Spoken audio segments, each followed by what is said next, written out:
বাবা মুয়াজ্জিন আর ছেলে ইমাম দুইজন একসাথেই মসজিদের পবিত্র দায়িত্ব পালন করছেন। একজন আজান দেন, অন্যজন ইমামতি করেন। কিন্তু আশ্চর্যের বিষয় হলো দুইজনের কেউই এই কাজের বিনিময়ে 1 টাকাও নেন না। ধর্মের সেবা করছেন কেবল আল্লাহর সন্তুষ্টির জন্য। সূরা বাকারার 174, 75, 76 নম্বর আয়াত আল্লাহ বলেছেন ধর্মের বিনিময় নেওয়া যাবে না।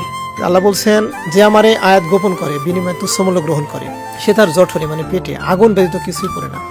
আল্লাহ বলছেন আমি কিয়ামতের দিন তাদের সাথে কথা বলবো না, তাদেরকে পবিত্র করবো না। তারাই সৎপথের বিনিময়ে ভ্রান্ত পথ এবং ক্ষমার পরিবর্তে শাস্তি ক্রয় করিয়াছে। তো এইটা আমি বুঝছি যে ধর্মের বিনিময় নেওয়া শুধু হারামি না, এটা আগুন খাওয়ার সাথে তুলনা। সেটার থেকে আমি বুঝছি যে না, ধর্মের বিনিময় নেওয়া এটা মানবতার কল্যাণে করতে হবে। তা আমি নিজে রুজি করি, ইনকাম করি এবং এখান থেকে 5 ওয়াক্ত নামাজ আমি পড়াই এবং জুম্মা পড়াই। এখান থেকে আমি কোনো পারিশ্রমিক নিই না। আল্লাহ যেহেতু নিষেধ করেছেন আমি নিই না। আর জীবন চালাচ্ছেন নিজের কঠোর পরিশ্রমে উপার্জিত হালাল উপার্জনে। এই গল্পটি মেহেরপুর জেলার গাংনী উপজেলার বামন্দি ইউনিয়নের নিশিপুর জামে মসজিদ ঘিরে। সূরা ইয়াসিনের 21 নম্বর আয়াতে দেখলাম আল্লাহ বলছেন যে অনুসরণ করো তাহাদের যাহারা তোমাদের কাছে কোনো বিনিময় চায় না। তখন আমার ভেতরটা খুব প্রশান্তি লাগছে আর কি, যে আসলেই তো যে আল্লাহ কোরআনে যেটা বলছে এই মসজিদে এসে আমি সেটাই পাইছি।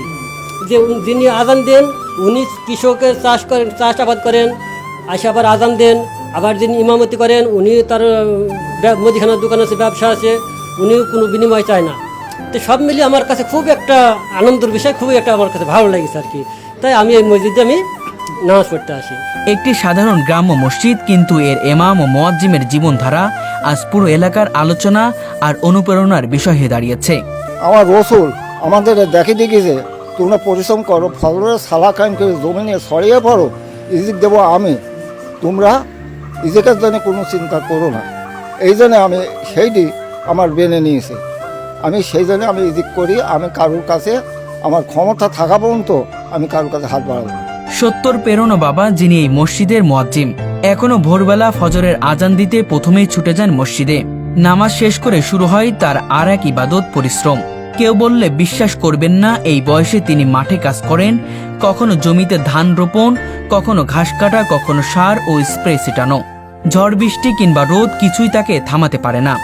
তিনি বলেন, মসজিদের আজান দেওয়া আমার দায়িত্ব আর মাঠে কাজ করা আমার জীবিকা। আল্লাহ আমাদের হাত পা দিয়েছেন কাজ করার জন্য, তাই ধর্মের বিনিময়ে অর্থ নেওয়া ঠিক নয়। এই মসজিদ ঘরে আমি মুয়াজ্জিম, আমি কোনো বিনিময় নিইনি। কে যেন আমি শুনেছি যে বিনিময় নিলে তার কোনো ইবাদত হবে না, হারাম। সেই জন্য আমি বিনিময় নিইনি। তার ছেলে, যিনি মসজিদের ইমাম, ঠিক বাবার মতোই পরিশ্রমী ও নীতিবান। ধর্মের দায়িত্ব পালন করেন, কিন্তু বিনিময়ে কোনো হাদিয়া গ্রহণ করেন না। জীবিকার জন্য মসজিদের সামনেই খুলেছেন একটি ছোট্ট মুদির দোকান। দিনভর দোকান চালিয়ে যা আয় হয় তা দিয়েই চলে পুরো পরিবারের সংসার। তারা দুইজন বলেন, আমরা কোরআন ও হাদিসে পড়েছি ধর্মের বিনিময়ে অর্থ নেওয়া আল্লাহ নিষেধ করেছেন। তাই আমরা আল্লাহর সন্তুষ্টির জন্যই এই দায়িত্ব পালন করছি, কোনো পারিশ্রমিকের আশাই নয়। হালাল হারাম এটা শিখবো কার কাছ থেকে? নিশ্চয় আল্লাহর কাছ থেকে। ন্যায় অন্যায় কার কাছ থেকে শিখবো? নিশ্চয় আল্লাহর কাছ থেকে। আল্লাহ বলছেন ধর্মের বিনিময় নেওয়া এটা হারাম, এটা আগুন খাওয়ার সাথে তুলনা। এটা এখন একজন যদি খুশি মনে বলে যে আমি আপনাকে দিলাম হাদিয়া, সেও দিতে পারে না, আমও নিতে পারে না। ঠিক আছে, আমও নিতে পারে না, কারণ এটা আল্লাহ নিষেধ করেছেন। তা আসলে এটা হারাম। এটা শুধু হারাম না, এটা হচ্ছে আল্লাহ আগুন খাওয়ার সাথে তুলনা করছেন। এই জন্য এটা আমরা আসলে এটা আমরা নিই না, বা এরকম প্রস্তাবনাও কোথার কাছ থেকে আমরা পাই নাই। কেন পাই নাই? কারণ আমরা প্রথমে আমরা বলে দিয়েছি এখানে ইমামতি করব, শর্ত আছে, সেখানে আমরা এখানে কোনো টাকা পয়সা নেব না। গত 11 বছর ধরে একটানা বিনা পারিশ্রমিকে 5 ওয়াক্ত নামাজে আজান ও ইমামতি করে যাচ্ছেন তারা। শুধু নামাজ নয়, মসজিদ পরিষ্কার পরিচ্ছন্ন রাখা, আলোবাতি দেখা, এমনকি মসজিদের জমি সংরক্ষণ পর্যন্ত সব কাজেই তাদের অবদান অনস্বীকার্য। আল্লাহ কোরআনে নিষেধ করেছেন যে বিনিময় নিতে এবং বিনিময় দিতে, এই দুটাই নিষেধ। তো যখন আমরা জানতে পারলাম যে এখানে দেখা যাচ্ছে ইমামতি করে এবং আছে মুয়াজ্জিম আজান দেয়, এরা হচ্ছে টাকা পয়সা নেয় না, তো সেজন্য আমরা এখানে নামাজ পড়তে আসি। এই আমাদের খুবই ভালো লাগে আর কি। তারা অনেক এই আয়াতগুলিও দেখা যাচ্ছে আমাদের পড়ে শোনায় যে আয়াতের বিনিময় নেওয়া হারাম, এটা ইমাম সাহেবই কিন্তু বলেন আমাদের। তো এইটা দেখি আমি অন্য কোনো জায়গায় দেখা যাচ্ছে এটা শুনতে পাইনি, যে ইমামতি করেন যিনি, তিনি যে এইভাবে কথা বলবেন, এটা দেখা যাচ্ছে যে একটা অকল্পনীয় ব্যাপার। আমাদের এই জন্য খুবই ভালো লাগে যে ইমাম সাহেব আমাদের এইগুলি হাতে কলমে শিক্ষা দেওয়ার মতো শিক্ষা দেন, যে কোনগুলি হারাম, কোন কাজ করে টাকা নেওয়া যাবে না, এগুলো দেখা যাচ্ছে উনি বলেন। বাবা ও ছেলের এই সমন্বিত সেবা এখন পুরো এলাকায় এক অনন্য উদাহরণ। স্থানীয় বাসিন্দারা গর্বের সঙ্গে বলেন, আমরা বহুবার তাদেরকে হাদিয়া দিতে চেয়েছি, কিন্তু তারা 1 টাকাও নেননি। বরং তারা বলেন, আল্লাহর পথে কাজ করলে তার এই কাজ থেকে প্রতিদান পাবো। অন্যান্য মসজিদে গেলে দেখি আগেই বসার সাথে সাথেই কিছু বাটি বা কিছু চলে আসে অর্থের জন্য। আসলে আমার টাকাটা কতটুকু হালাল এটা তারা কখনো জিজ্ঞাসা করে না। কিন্তু এই মসজিদের এই আদর্শটা আমি দেখছি, যেখানে ইমামতি যিনি করেন তিনি কোনো টাকা নেন না, যিনি মুয়াজ্জিন তিনি মাঠে কাজ করেন এবং 5 ওয়াক্ত তিনি এখানে আজান দেন, উনিও কোনো অর্থ এখান থেকে নেন না। এই যে এই আদর্শটা আল্লাহ রাসূলের সেই আদর্শের সাথে আমার কাছে মিল মনে হয়েছে, যার কারণে আমার কাছে মনে হয়েছে যে এটাই প্রকৃত ইসলামের সঠিক আদর্শ। নিশিপুর জামে মসজিদ আজ স্থানীয়দের কাছে এক ভালোবাসার প্রতীক। এখানে নেই ধর্মের নামে কোনো লেনদেন, নেই কোনো পারিশ্রমিকের দাবিদার, আছে কেবল নিষ্ঠা, পরিশ্রম আর আল্লাহর সন্তুষ্টির অর্জনের তাগিদ। এখানে আমরা নামাজ পড়ি, যেহেতু কোরআনে আল্লাহ বলছেন যে যারা বিনিময় নেয় না তাদের পেছনে নামাজ পড়ে। সেই ক্ষেত্রে আমরা দূরে কাছে ওইটি সবাই হিসাব নিকাশ করে না, যেখানে আসলে আল্লাহ বলছেন যেটা পাওয়া যায় সেটা মনের কাছ থেকে ভালো লাগে, এই জন্য এখানে এসে নামাজ পড়ি। বাবা প্রতিদিন মাঠে কাজ করে ফিরে এসে আবার নামাজের সময় মসজিদে আসেন। ঘামে ভেজা দেহ ধুয়ে আজান দেন, মসজিদ পরিষ্কার করেন, নামাজ পড়েন, আবার বাড়ি ফিরে পরিবারের সঙ্গে বসে আহার করেন। ছেলেও একইভাবে দোকান চালিয়ে সংসার চালান, কিন্তু নামাজের সময়ে দোকান বন্ধ রেখে মসজিদে যান, কারণ তিনি বলেন, রিজিকের দায়িত্ব আল্লাহর, কিন্তু নামাজের দায়িত্ব আমার।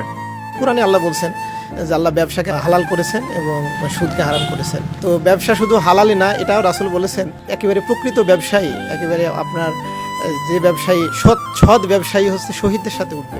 তো আমি বিশ্বাস করি যে আমি যদি সৎ ব্যবসা করতে পারি, তাহলে রাসূলের ওই হাদিস মোতাবেক অবশ্যই আল্লাহ শহীদের মর্যাদা দেবেন, যদি আমি সৎ ব্যবসায়ী হতে পারি। তো আসলে আপনি যেটা বলতেছেন যে কষ্ট, আসলে কষ্টটা বড় কথা না, বড় কথা হচ্ছে আমাকে তো অনন্তকালের জাহান্নামে আমি যেতে পারবো না, আল্লাহ নিষেধ, আমি সেটা তো করতে পারি না। তো আমি কথা হচ্ছে আসলে আমার কাছে দুনিয়াটা বড় না, আমার কাছে আখিরাতটাই বড়। এমন দৃশ্য আজকের সমাজে খুবই কম দেখা যায়, যেখানে অনেকেই ধর্মকে জীবিকার মাধ্যম বানিয়ে ফেলেছে। সেখানে এই বাবা ছেলে প্রমাণ করেছেন ইসলাম ব্যবসা নয়, এটা জীবনাচরণ। তাদের এই নিঃস্বার্থ সেবার জন্য এলাকার মানুষ আজ তাদেরকে আদর্শ হিসেবে দেখছে। অনেকেই বলেন, যদি প্রতিটি মসজিদ এমন ইমাম মুয়াজ্জিম থাকতেন তাহলে সমাজ অনেক পবিত্র হতো। যে যারা ধর্মীয় সেবা করেন বা ধর্মের জন্য যারা কাজ করেন তারা বিনা পারিশ্রমিকেই করার কথা, এবং নিজের খাই পরের মোষ তাড়ানোর মতোই নাকি ধর্মের কাজটা, যে জনকল্যাণার্থে নিজেকে আত্মনিয়োগ করা। কিন্তু আমরা সমাজে কি দেখি, সবাই পারিশ্রমিকের বিনিময়ে এই ধর্মীয় কাজগুলো করে, কিন্তু একেবারে নিঃস্বার্থভাবে এরা যেভাবে করেছে এটা খুব কম হয়। এবং এটা হলে তো আমাদের সমাজ খুব ভালো হয়ে যেত, সমাজ সুন্দর হতো, মানুষ সুন্দর হতো, আমরাও ভালো থাকতাম।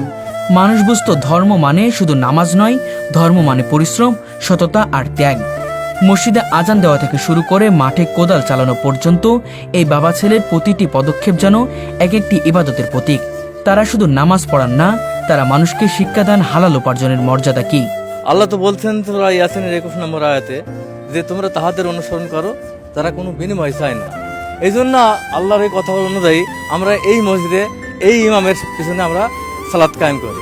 আমরা আমাদের আত্মিকভাবে আমরা খুব প্রশান্তি পাই। বাবা বলেন, আমার ছেলেকে বলেছি কখনো ধর্মকে জীবিকার মাধ্যম বানাবি না। আল্লাহ যদি স্বাস্থ্যবান করে রাখেন তাহলে পরিশ্রম করবি, এটাই আমাদের জন্য ইবাদত। এই বাবা ছেলের সম্পর্ক যেন আল্লাহর ভীতির এক মমতাময় ছায়া। একসাথে মসজিদে আসা, নামাজ পড়ানো, একসাথে ঘরে ফেরা, একসাথে খাওয়া, সবকিছুতেই আছে ভালোবাসা, ত্যাগ আর ইমানের গভীর বন্ধন। আজকের এই লোভ লালসার সমাজে এমন দৃশ্য যেন এক টুকরো আলো। এক পিতা ও পুত্রের এই নীরব বিপ্লব প্রমাণ করে সত্যিকারের ইসলাম শুধু মুখে বলি নয়, এটা কর্মে, আচরণের নৈতিকতার প্রকাশ পায়। এমনকি নিশিপুর জামে মসজিদের এই জমিটুকুও তারা দান করেছেন। এই মসজিদের যে দান করেছেন তিনি আমার দাদা হয়, আর যে ইমামতি করে সেটা আমার কাকা হয়। তো এই মসজিদটা ওনারা সম্পূর্ণভাবে মসজিদকে দান করেছে আমার দাদা। কিছু না হলেও 1 কোটির ওপরে টাকা এখানে জমিটা বিক্রি করলে হবে। তো এখানে আমার নামাজ পড়ে আমরা খুব শান্তি পাই, অনেক ভালো লাগে। ইসলামের প্রকৃত সৌন্দর্য এখানেই, যেখানে মানুষ ধর্মের নামে কিছু পায় না, বরং কিছু দেয় আল্লাহ সন্তুষ্টির আশায়। এই বাবা ছেলে তাই শুধু নিশিপুর নয়, গোটা দেশের জন্য এক অনুকরণীয় উদাহরণ।